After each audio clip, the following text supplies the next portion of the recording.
I was reading in your textbook. Whew, amazing. Textbooks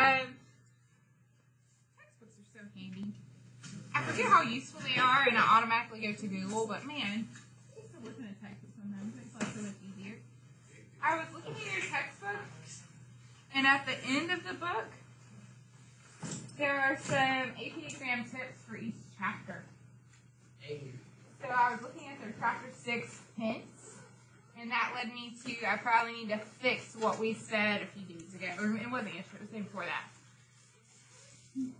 Okay, so I'm talking about the example, I can't believe it, one last time, the APGAR scores.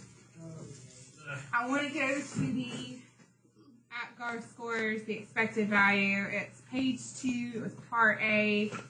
We calculated the expected values and we got 8.128. And there's nothing at all wrong with the 8.128. The issue is in my sentence below, which I'm assuming you wrote on your paper as well. We talked about how the mean being 8.128, that in real life that couldn't happen. It either had to be an 8 or 9 because we were dealing with discrete variables. However, the AP tip says, if the mean of a random variable has a non-integer value, which ours did, 8.128, but you report it as an integer, your answer will be marked as incorrect. So I actually need to leave it as the 8.128. Now maybe I should acknowledge that that score is not possible because our scale is discrete. But seriously, me rounding it down to an 8 is a problem. They want you to leave it at the expected value of 8.128, or else you're not getting all your points. Now, I'm betting since we already had the 8.128 on our paper, they would have just given us a P and docked it a bit. But if we had just rounded to 8 to begin with, it would have been an I, even after all that work. So I did want to fix that before we got started today.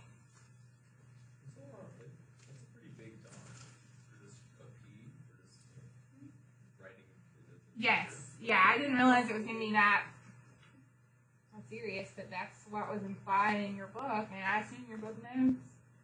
And then, of course, you know, today's hint, that's going to go what we're saying, is going to say, don't rely on calculator speak, which is what we talk about all the time, so that makes me feel a little better.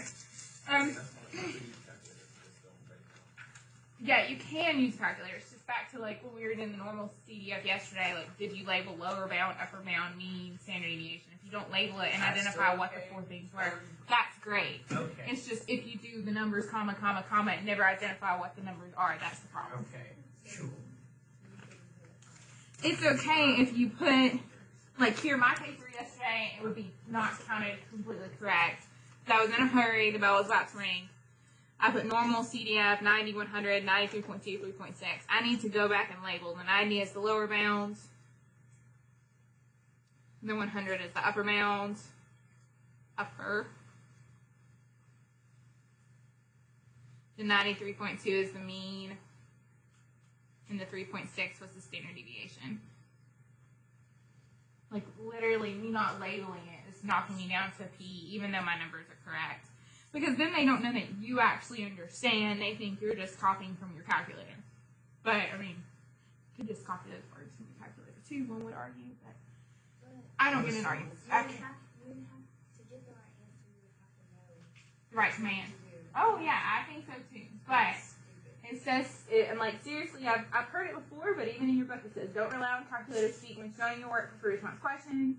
Writing, you know, just all the comments will not earn you full credit for a calculation. At the very least, you must indicate what each of those calculator inputs represents. I mean, I don't know you. I'd rather be on the safe side than this way. Yeah. I mean, it's, and so that's what they said. They wrote like a sentence, like, I used normal CDF on my calculator with lower bound 90, upper bound 100, mean 93.2, standard deviation 3.6. Like, just write out a sentence beside this. Even. I don't mind arrows and label. I think that's sufficient. But sentence just explaining would be sufficient as well. Okay. People being way too picky in life. Moving on. We're on page 5. I'm hoping to get all the way to the back of page 8. Because Shalia asked me a good question this morning, and she didn't know how good it was until she came back now. Like, my God, it was a good question. She's going to be mad at my response this morning. Okay,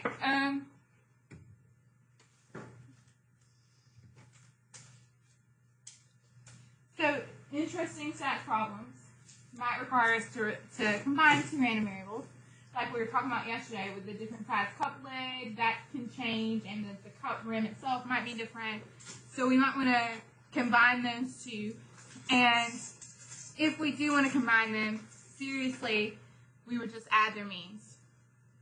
So, you know, if we're adding them, we're just going to add them together. If we're checking out the difference between them, we would just do a minus sign. It really works the way you would think math would. What this does is to find the mean of the combination, sum of the means of the individual random variables. So we would find just the means of the cups, just the means of the lids, and add them together. No big deal. And the only thing that's a big, well, not even a big deal. Same thing works with the variances. If you want to find the variance of the combination, sum the individual variances, which is surprising because yesterday we were talking about should you go back to the standard deviation. It says never add standard deviations when combining random variables. Never add standard deviations when combining random variables. And I think the reason that's going to be, well, not trying to get too deep, so never mind. So if you had your formula packet, where are you from? So this one doesn't actually go in the formula packet. This one, I don't see it in my formula packet. What stinks about this one is that they have to be independent variables. Independent random variables. And if you were going to ask, hey, is there a formula for dependent? There is, but the formula for dependent is outside the scope of this course. Oh. Okay, and then note, when we combine two normally distributed variables, the result is a distribution that is also normally distributed, which kind of makes common sense. They were both normal. Why wouldn't when we add them together it remain normal? Okay, and if that didn't make sense, we have an example of practice with ACT scores. SAT scores. I can read. No, I can. Louise, read the sentence. What's it say? Read the sentence. I can't read. A college. A college uses SAT scores as one criterion for admission. Experience has shown that distribution of SAT scores among the entire population of applicants is such that. Okay, so they tell us that SAT math score and the SAT critical reading scores. So if we want to find the mean of the total scores, so that we want to know mu of t, the total, what are we going to do? We're going to add mu of x, which was the math score, and we're going to add mu of y, which is the reading. And do you have to write it out in this notation? Heck no. You could seriously just add the numbers, 519 plus 507. And we would get, I can add today, 1026. I feel confident.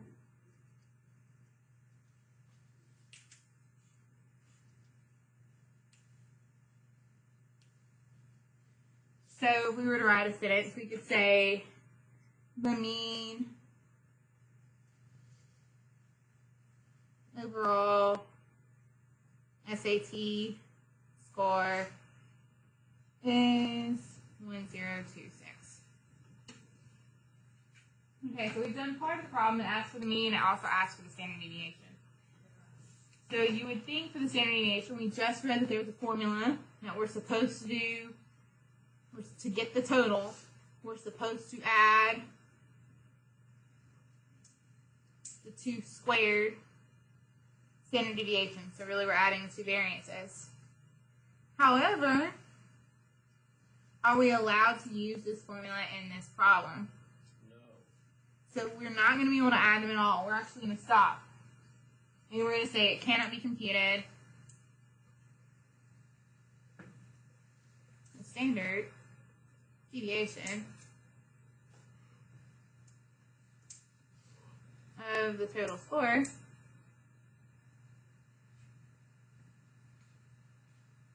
Cannot be computed.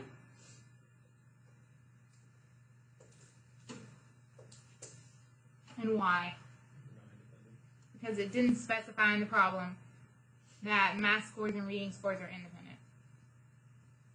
Because I'm going to get lazy and say X and Y are not necessarily independent. Because they said X was math score, Y was reading score, and I'm trying to write things out. Because X and Y are not known to be independent.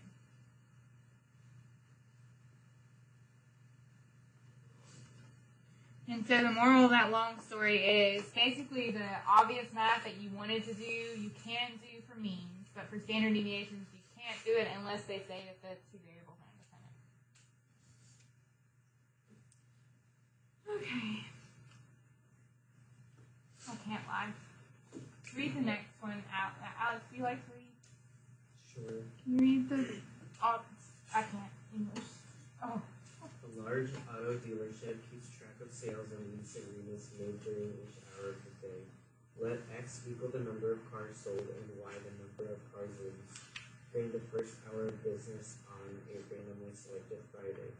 Based on previous records, the probability distributions of X and Y are as follows. Okay, so we should probably compute the things before we keep going. So we want to know the mean of X. What's the more one?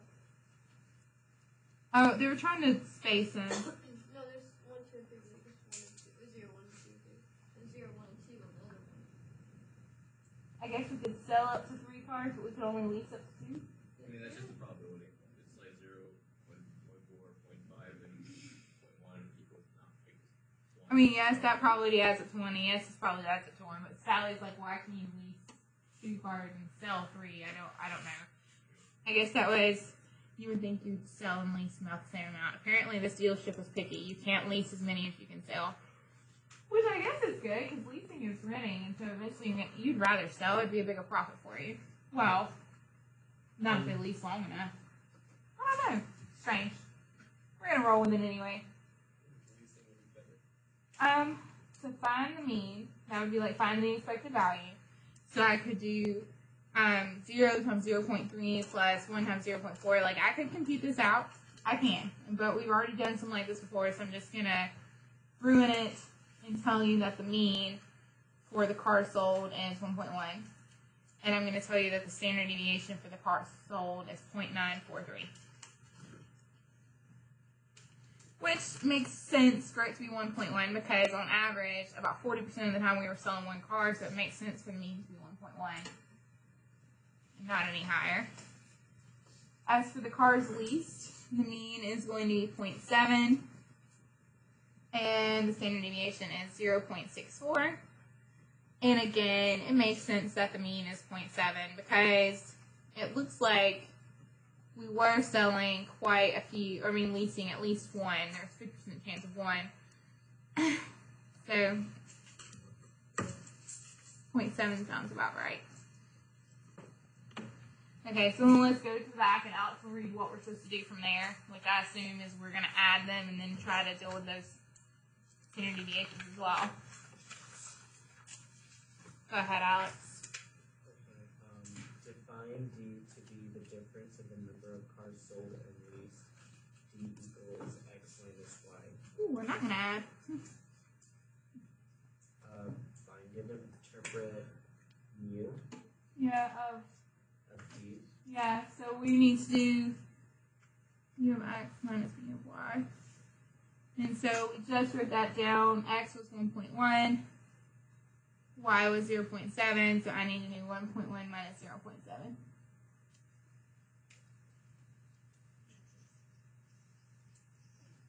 Thus. And then it asks us to compute mu of D, but did it say that they were necessarily independent?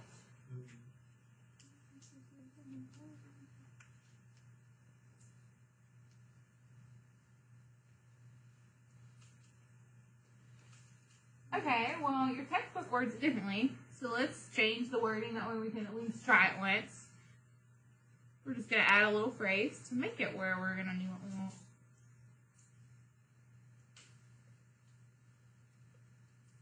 If I add the phrase, find that standard deviation, assuming x and y are independent, then we can use that formula, which said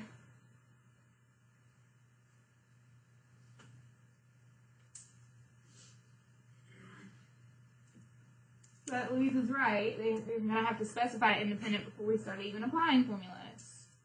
Okay, so we just wrote that down on the other page. It was 0.943, so I need to square it, plus 0.64, so I need to square that.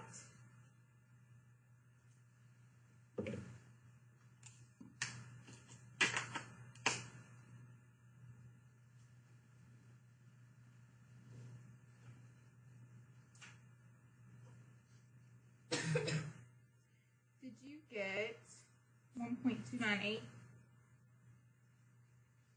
Yes. or 1.299?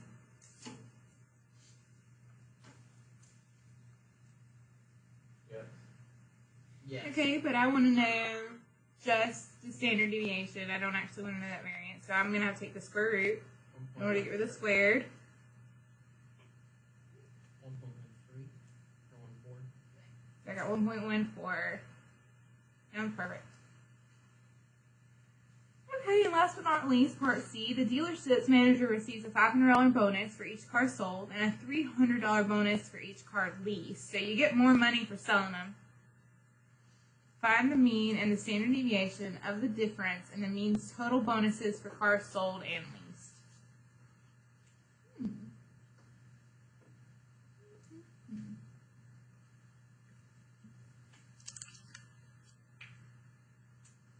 Part C. So it does not affect the standard deviation, correct? Right. But it does affect that mean. So mu of x used to be 1.1, but now we've got this $500 bonus for each car sold, and the $300 bonus for the mains and total bonuses for cars and sold. I don't want to have to back up and do that again.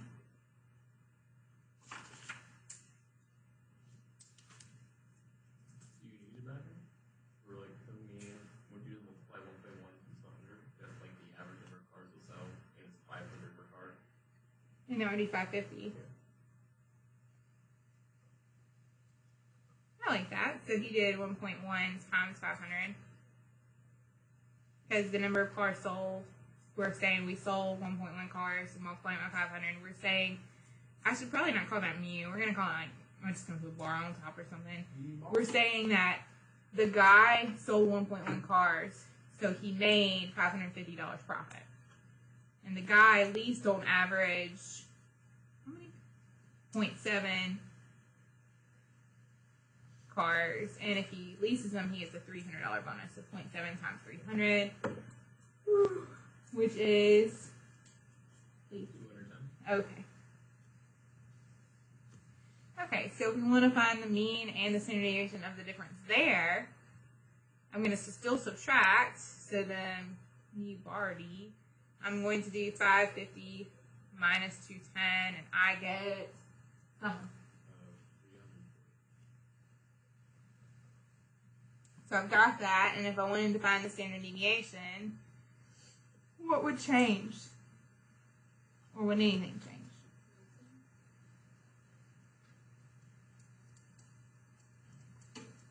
Okay, so that, I mean, we did, this was a rush at the end of class yesterday for my freezing screen. Looking back at my notes from yesterday, we were talking about, it says, it's the page before, variance are the sum of differences of random variables. Mean, so we're talking about variance. Ooh, it's not page before that, page before that. Effect on random variables is page 4. If we added a constant, it did not change the shape of the spread, so it did not change that standard deviation.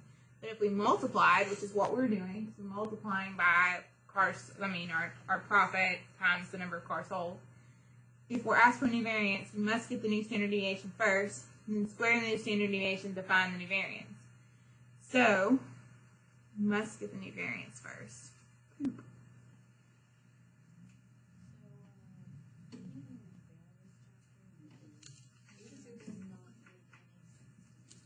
Okay.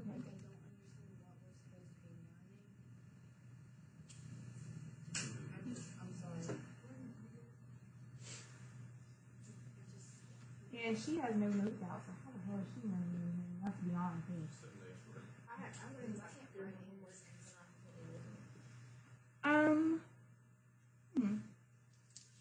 I know you didn't mean to hurt my feelings. I know I'm hormonal, and I can't take it that way. So, if we were to back on up, we started on Monday talking about discrete and continuous random variables. We were good with the difference between discrete and continuous. We're good with that. If we're wanting to talk about, because we're still in this probability world, when we're wanting to talk about discrete and continuous random variables, we end up wanting to calculate the expected values, which you were good with, the mean, and we still want to calculate, we call it variance or standard deviation, and variance, standard deviation, variance is just, yes, variance is just the square root of the standard deviation. So it's still all the same stuff we've been talking about in SAS class for forever. You know, what am I expecting, which was the mean, and then how far are my normal data away from that mean, which is what the variance and the standard deviation tell us. Okay, so then we did some problems involving discrete variables, like the Apgar scale, and we actually calculated the expected value of what someone's normal score was. But what's different, you know, it used to be you just added up all the numbers and that was the expected, and divided by the number of terms, and that was the mean. But now, since there's probability involved, you have to multiply, like, yes, so you, like, the probability of scoring a 0 times 0, the probability of scoring a 1 times 1, and add them all up to get the expected. So I think you were good here with the 8.128. I don't think that's where life went wrong. I think it's just all of the equation. Yes, I know, I agree. I think that's where I think you were good there. And then I think you're still good with the expected, with the standard deviation. And the good news with either of these is that these two, their formulas are on your formula sheet. For the love, Mackenzie, don't let me go another day in life without that. So I think you're good there. And I think you're okay with a continuous sucks because you can't make our table. Can't say the probability of a 0 is this. So instead we have to find the area under the curve, which leads to geometry. If it's a normal curve, we don't have to go geometry. We can go old school, chapter 2, let me find my z-scores, which, let's face it, I get it's been a while, which is what you said yesterday, so you probably want a normal CDF it, which you did recall that. So that's fine. Or if it's a non-normal distribution, seriously, just find the area under the thing. So I think you were good there. And that's where I think after that is where life went wrong.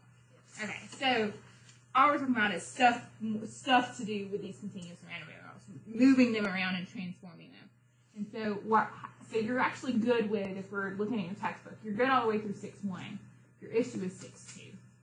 And all 6.2 is talking about is like, if we were to transform it, if we were to, like we talked about if it was casino, if we were to raise the lot by a certain amount today, or if we were going to, everybody has to pay $5 more to get in. If we make those kind of effects happen, does that affect our average? Does that affect our standard deviation? What does that affect? So that's what we were supposed to be looking on. Do you actually need to know any of this in order to do the problem we did at the end of class yesterday with Fahrenheit? Probably not. I'm pretty positive you would have figured out, hey, there's a formula. Let me plug in my Celsius values, get out a Fahrenheit value. I'm like fairly positive you would have gotten the correct mean. The standard deviation is where you would have gone wrong because you would have said plus 32 here. But I think once you got that large of a standard deviation, you in your gut would say that's too big. Because never ever have we had that large of a standard deviation. So I think that's where you would have realized, hey, probably shouldn't add that 32. And sadly, that is something we talked about back in chapter 2 about standard deviation. Since it's resistant, it's not affected when we add stuff. Okay. And again, we did normal CDF. So I think you really were good yesterday. And today is where the fan. Okay. So today, all they're saying, which the only one formula you would need is this one. So there's really so far one formula you need to learn. Sadly, that one didn't make your sheet. Would I know if it made your self-kept formula sheet? No, I don't check those. But anyway, today, if there are two means going on, like in this car example, we're selling and leasing, we just add the sales and the leases together for the mean. It's not that deep. It's only deep when it comes to the variance, but it has to say the word independent. And odds are they're not going to say the word independent, so you're going to say, can't do it. I am confused on the symbols because in physics we call that little green-looking thing a different thing. That's fine. Which one is it? You can be mu, that's fine. I don't care what you call it. Oh, what is it? Like, Names, right? Yeah, it's just a mean. I don't care what you call it. I don't care if we start calling it you. Curly you. I don't care. I just know. I just got confused. I don't know which one is the mean or the Oh, it's normally the one that looks like a fancy U is normally the mean. And the one that looks like a fancy O is the standard deviation. They really didn't mean to throw in Greek letters to confuse you. In their mind, if we use Greek letters and you get used to always thinking this is that Greek letter is for standard deviation, it was supposed to help. But definitely, if it's been a while, it's like, what is that? Agreed. So, but so far today, like the totals, so I just add them. And then for the variance, I can't do it, or the standard deviation, I can't do it because it didn't say independent. And a lot of the ones I've read, it say independent. So you're like, oh, I can't do it. I mean, the only reason we did, on page 6, the only reason we did part B is because it said specifically, or I added in, that's not even true, it didn't say specifically, I added in, assuming X and Y are independent. So really, so far, there's one. Okay. You're welcome. Okay, but then we're going to forget part C. Let's just move on to the next one. Forget part C. We're getting way too deep. She's right. Getting way too deep today. Just being easy today. Way too deep. And we're on to the drinking cup example that I keep referring to. What is this? It has to be before next Thursday, doesn't it? Because next Friday is your exam. We would have this in there. No. Okay, keep drinking. I No. mean, it has like section, like stuff from every section. So Not chapter 3. chapter 3. Linear regression. Yes, my grade of the rest right now. So you know the R values and the correlation coefficient. Correlation is like, yo, dude, it's increasing until it's decreasing sometimes. It's a good argument, but So, I know this is an AP class. I get it. But are we going to study after you guys? that study packet was your study guide. Oh. I thought I clarified that. AP package? Oh, no, I didn't know. Yeah, that was your study guide. And I know you turned yours in. I have like 4 people I need to release the answers to. Hmm? The study packet is the study guide. We're calling that the study guide. I'm gonna email you the So answers. this is part 2 of the. Are you going to post Yeah. Study No. section. Well, I mean, eventually I will, but not everyone's turned it in yet. What about the first one? Not everyone's turned that one in yet either. As soon as the people, so I do need to fix that. I'll make a note to fix that this afternoon. As soon as you turn in one of the parts, I have meant to share the key with you. And my thought was to spend Thursday, like, are there any questions? What are we stuck on? What do you need help with? And I'm very tempted to let you use the 2 study packets on the exam. Not gonna lie. Can you please? Probably so, but does that prepare you for real life? Not really. I'm gonna print out every single packet that I mean, so I it'll have still all be the way. refreshing our brains on everything. So we'll Yeah. be good. Yeah. So I don't know. I don't think it's as bad as you think it's gonna be. No. And it's just a normal exam. I know we normally do. I'm not saying there's not a free response. I'm just saying that you think that it's gonna be like the hardest multiple choice stuff of your life. It's not gonna be. No, I prefer a free response. Well, they threw another Yeah. What was that? I'm so mad about. No, the free response is not the problem. The problem is some of those really hard multiple choices. This is gonna be, I'm picking the As easier of long the as they multiple don't have choices. that problem where it's the answer was like, is a bad statistician or something like that. Yeah, I or the hated corny that ones. one. It made me Yeah, so I'm not mad. picking any of those like trick ones. No. Yes. I mean, no, that makes sense. No, I'm not picking any trick ones.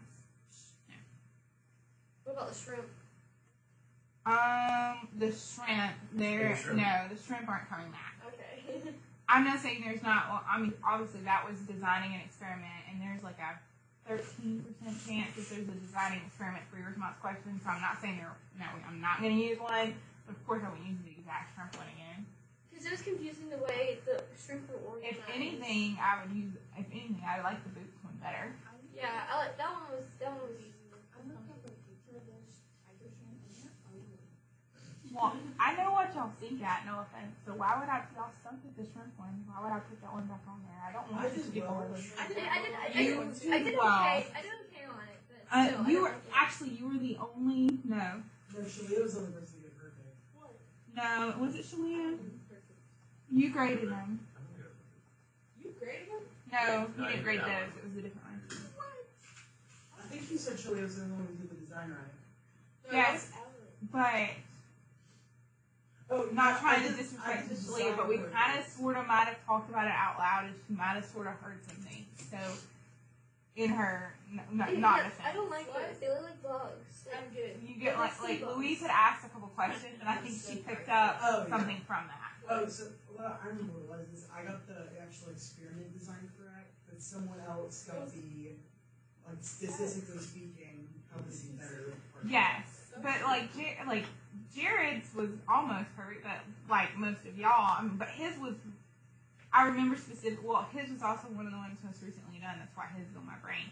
His was written really well. It's just no one bothered including him. And I think there was one person who didn't. I can't remember who put the control, but no one bothered to put the control. I'm pretty sure I got a purpose on that one. It was the negative point on it. That's why I didn't purpose on it. Right. But there's like a similar. Remember there was an airplane one that's kind of similar. There's lots of the. Yeah. Oh, that was the one that we did a practice one on it, and then it showed up on the test. Yes.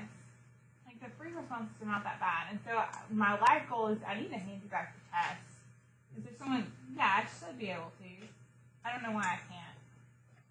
Sound like you could do it on your test. That would make sense. Was the exam the inspections? I don't Is it the actually first or think second so. I test? think it's all mixed. 3 weeks. No, I think it does go in order of chapters. I do understand the question now. Yes, I think it does go in order of chapters. That's my plan with it for it. If it's not, I'm going to redesign it so it will. So Shalia asked a gold question. It's not just a hot mess. It's going to be like chapter 1 questions, chapter 2 questions. It's going to go in order. Now that is kind of lame. That is helpful for this, but it's just coming up so fast, so I've got to be helpful in some way. But is that helpful for like the real exam? No. But thankfully, later on, we take a mock exam to see what the real one would be like when all the like multiple choice are a hot mess. We have like a practice packet where it's all mixed in together. Absolutely.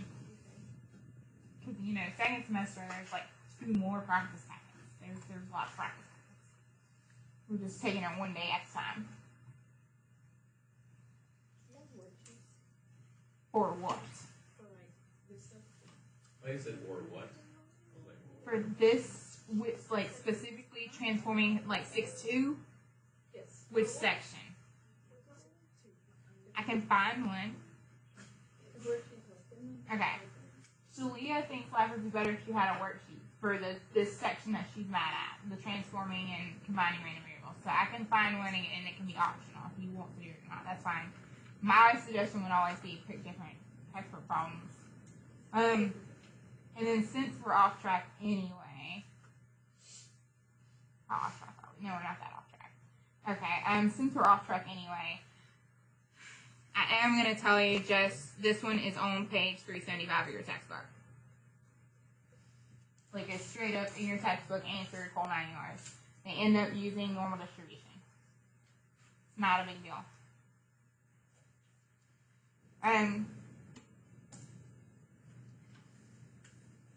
Yeah, seriously, I know you can read, so it's fine. Do you have access to all of our grades and all of our classes? Yes, Can you pull that up for me later? Because I'm not like a really good yes. I now cite issues all day. The main website. It's. I have 3 different INL versions of websites I can go to. You only have one, and the one you go to is been slow today. I've had to use my alternate internet addresses. Why I now have 5 pseudo internet. I don't know, but it does. I don't know. It's weird. I thought it was just me. No, it's not you. It's not you at all. Is it saying the username with it? I was gonna say more words.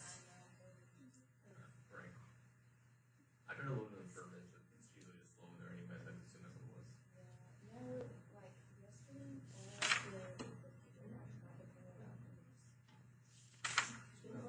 Yeah, it's Like, like I'm pretty migraines. like every room in the science hall is like made of like stone. Like the service in there is like horrible. Every science hall. Well, mine used to be, but they added that. Super machine. Actually, I have to Well, but at the new school, it's supposed to be all better, That's good. theoretically. That's inside. I don't need Mackenzie to cry today, so I'm gonna stop saying new words. But the words I have to say tomorrow involve factorials and combinations and permutations. Yeah, and so it's stuff you've seen before. You've just never applied it to probability. And Shalia, the question you asked me this morning can be answered better using what we learned tomorrow. Why it came up earlier in that section, I don't know. They were able to do that. It can be answered better using what we're going to learn tomorrow. I'm going to stop recording on YouTube. I'm going to get my life together. I'm going to hand you back whatever test it is I'm trying to hoard from you. Yeah, there it goes.